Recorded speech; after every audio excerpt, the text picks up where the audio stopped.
주님께서 여러분과 함께 요한이 전한 거룩한 복음입니다.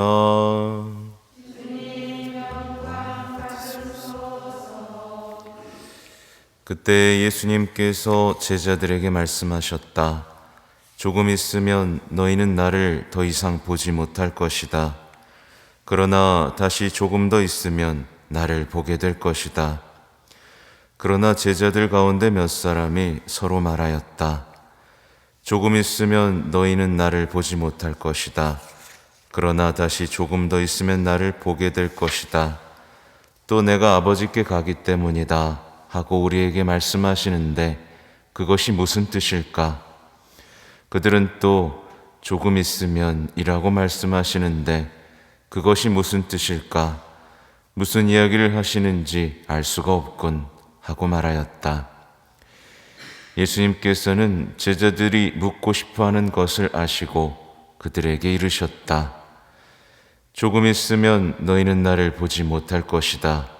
그러나 다시 조금 더 있으면 나를 보게 될 것이다 하고 내가 말한 것을 가지고 서로 묻고 있느냐? 내가 진실로 진실로 너희에게 말한다. 너희는 울며 애통해하겠지만 세상은 기뻐할 것이다. 너희가 근심하겠지만 그러나 너희의 근심은 기쁨으로 바뀔 것이다. 주님의 말씀입니다.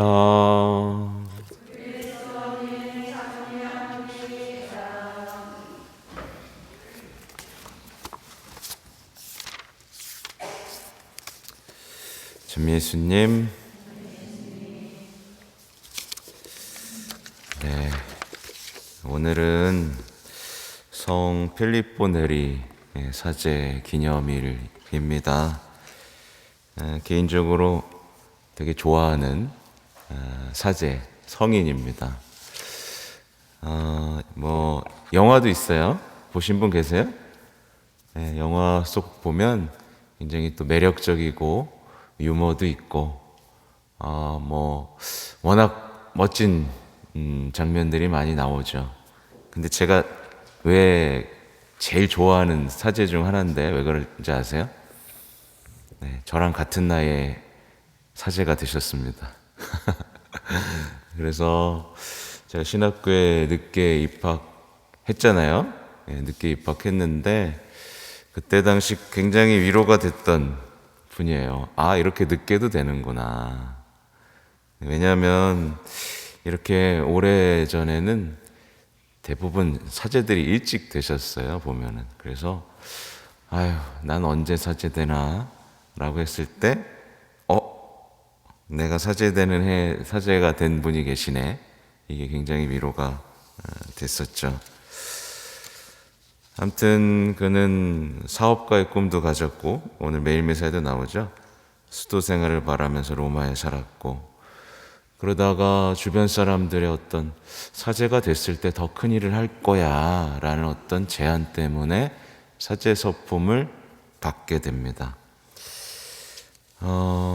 보면 되게 인상적인 내용들이 많아요. 생애를 보면요. 돈이 많을 때 돈을 버립니다. 돈이 많이 있었을 때 돈과의 관계를 끊고 머리가 또 똑똑하셨어요. 학문적 성취가 높았을 때 공부하지 않기로 결심을 합니다. 예. 왜 그랬을까요? 예수의 말씀을 살아내는 게 더 중요했기 때문에 그 선행이 더 중요했기 때문에 공부를 그만둡니다. 근데 주변에서는 계속 그랬어요. 야, 너 정도면 위대한 철학자, 신학자가 될 수 있어 라고 했는데 그렇지 하지 않았죠.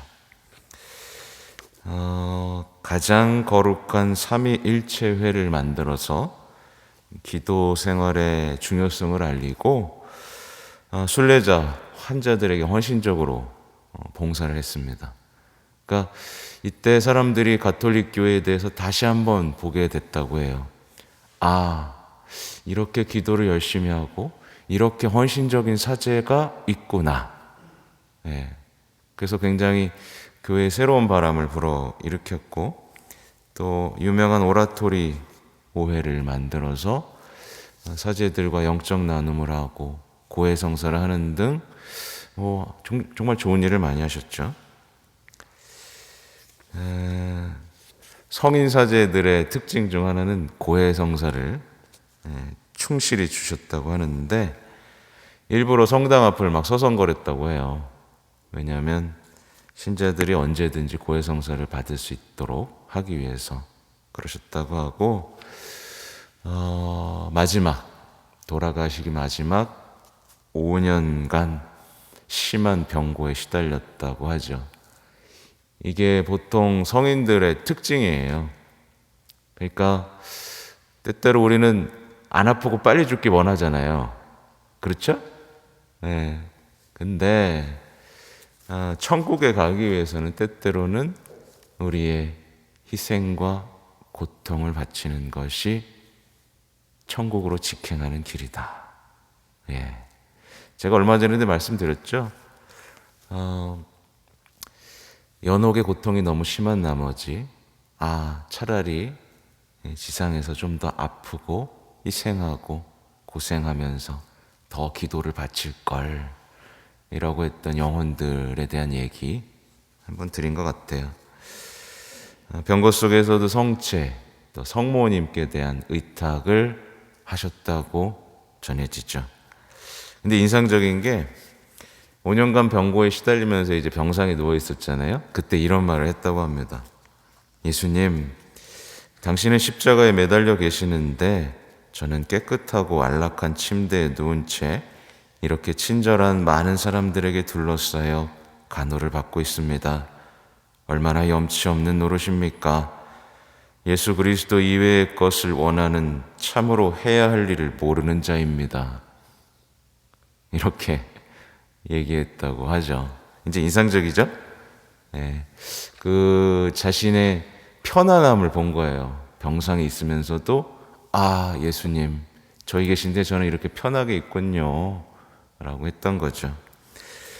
하셨던 얘기들을 좀 찾아보면 이렇게 나와요. 이런 말씀을 하셨다고 해요. 지금 여기서 당장 선행을 실천해야 합니다. 왜냐하면 기다리고 있다가 죽음을 맞이하는 사람은 없기 때문입니다. 네. 기쁘게 지내라. 그러나 죄는 짓지 마라. 이렇게 말씀하시기도 했고, 고해성사에 관해서 이런 말씀을 하셨어요. 만약 단 한 명의 신자라도 성당에 왔다가 고해사제가 없어서 되돌아간다면 그것은 고귀한 한 명의 영혼이 회개할 기회를 놓치는 것입니다. 고해성사를 잘 받는 것이야말로 모든 영적 쇄신의 기초가 됩니다. 그리고 지옥에 대해 이런 얘기도 하셨네요. 살아서 지옥에 내려가 보지 못한 사람은 죽은 후에 지옥에 가는 큰 위험에 처하게 됩니다. 또 우리가 삶에서 겪게 되는 십자가에 대해서 이렇게 말씀하셨어요. 하느님께서 여러분에게 주시는 십자가를 절대로 피하려 들지 마십시오. 왜냐하면 그 어느 것도 십자가보다 안전하지는 못하기 때문입니다. 네. 그러니까 그 고통이지만 그게 가장 안전하게 영원한 생명, 천국, 예수님과 만날 수 있는 길이라는 이 확신. 네, 되게 아름다운 말들을 하셨죠. 그리고 사실 이 필립보 네리 신부님은 기적을 많이 일으켰어요. 근데 사람들이 자신을 추앙할까봐 이렇게 일부러 기적을 감추셨다고 하죠. 그러면서 이런 기도를 했답니다. 거두어 주십시오. 하느님, 거두어 주십시오. 당신의 은총의 물결을 멈추게 해주십시오. 너무 많이 받아서 너무 큰 기적들이 일어나니까 일부러 바보인 척도 하고 막 이렇게 했다 그래요. 너무 존경을 하니까. 그러면서 이런 겸손의 말도 남겼다고 하죠. 하느님, 저의 머리 위에 당신의 손길을 뻗쳐 주십시오. 만일 당신의 도우심을 받지 못하면 필립보는 그 아무것도 아닙니다. 이렇게 말을 했다고 해요. 그리고 이렇게 마지막으로 나누고 싶은 얘기는 사람들이 너에게 거두어간 영광은 하느님께서 반드시 되돌려 주신다. 이렇게 말씀을 하셨습니다. 시간만 된다면 이 필립 보넬이 영화를 같이 한번 보고 싶은데 다 못 보셨죠? 보신 분 계세요? 네. 유튜브에 찾으면 짤막하게 나올 수도 있는데 아무래도 성화들은 아무래도 보기가 좀 힘든 것도 있습니다. 아무튼 그렇고요. 그래도 짧게 오늘 제1독서와 복음을 나누고 싶은데 오늘 1독서 보면 바오로 사도가 이제 코린토에 가죠. 그때 당시에 굉장히 국제도시였고 상업도시였다고 해요. 발달한 도시였던 거죠. 그래서 코린토 1서, 2서를 보면 거기의 상황들을 우리가 언뜻 느낄 수 있죠. 그죠? 아무튼 코린토에 가셨고 거기서 아킬라와 프리스킬라라는 이 부부를 만납니다. 성인이에요. 그들도 쫓겨온 외국인이었죠. 근데 이웃을 환대했고 특히 바오로를 환대하면서 자신의 집을 개방합니다. 그래서 자신의 집이 교회가 되게 하고 선교지로서의 역할을 하게 됐죠. 그래서 이 세례명을 가진 분들이 있으면 좋을 것 같아요. 이게 부부가 한 번에 세례 받을 때 아킬라와 프리스킬라. 그러니까 혼인 생활의 모범이자 평신도의 모델이라고 볼 수 있어요. 그러니까 부부가 공동의 소명을 가졌죠. 가정교회라는 공동의 소명을 갖고 서로 사랑했죠. 서로 사랑했습니다. 이게 굉장히 중요합니다. 부부는요, 공동의 소명을 좀 가져야 돼요. 하나니까. 그리고 서로 사랑해야 됩니다. 근데 오늘날에 우리가 행복해지지 못하는 이유 중 하나는 뭐냐면 공동의 소명을 찾지 못합니다. 공동의 소명. 각자 사는 거야. 각자 사는 거예요. 그러니까 덜 행복합니다. 그리고 서로 사랑해야 되잖아요. 근데 서로 사랑이 안 되니까 어떻게 해요? 보통 엄마는 자녀 사랑에 빠져버리고 남자는 세상에 대한 사랑에 빠져버리죠. 어떻게든 행복을 찾기 위해서 하는 겁니다. 근데 이렇게 한다고 행복이 찾아져요? 안 찾아지죠. 불행을 더 초래할 뿐입니다. 배우자는 서로를 향해야 됩니다. 어떻게든. 자녀를 향하는 것도 잘못된 거예요. 같이 하면 몰라요. 근데 이게 깨진 상태에서 자녀에 대한 사랑으로 하면 이건 왜곡된 사랑이 되고 자녀와 본인을 어쨌든 망쳐버리는 사랑이 돼버리죠. 그렇죠?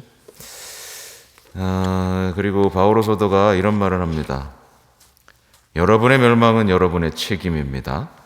나에게는 잘못이 없습니다.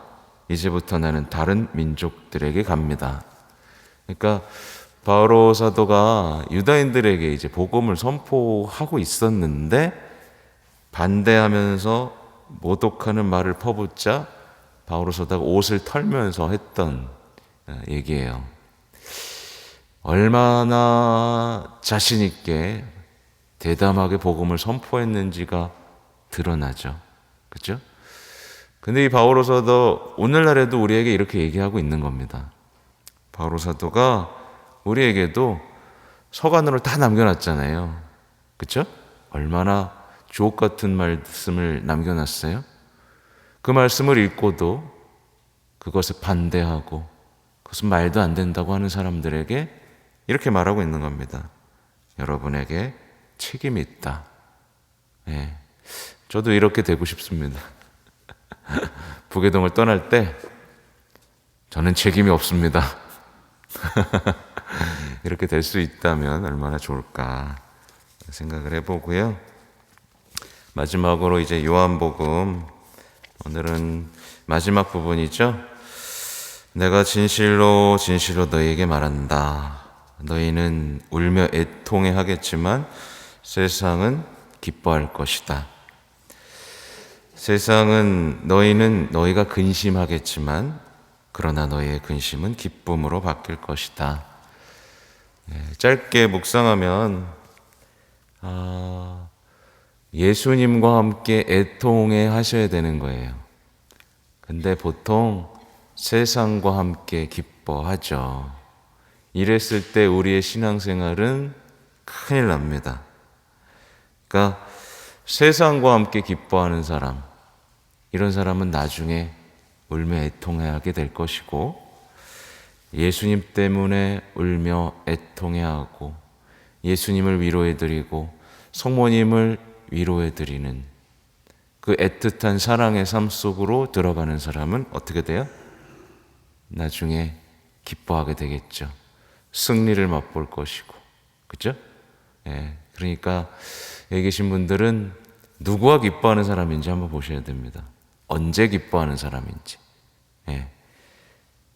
울며 애통, 예수님을 생각하면서 근심하고 애통해하는 여러분이 되시면 좋겠습니다. 아멘.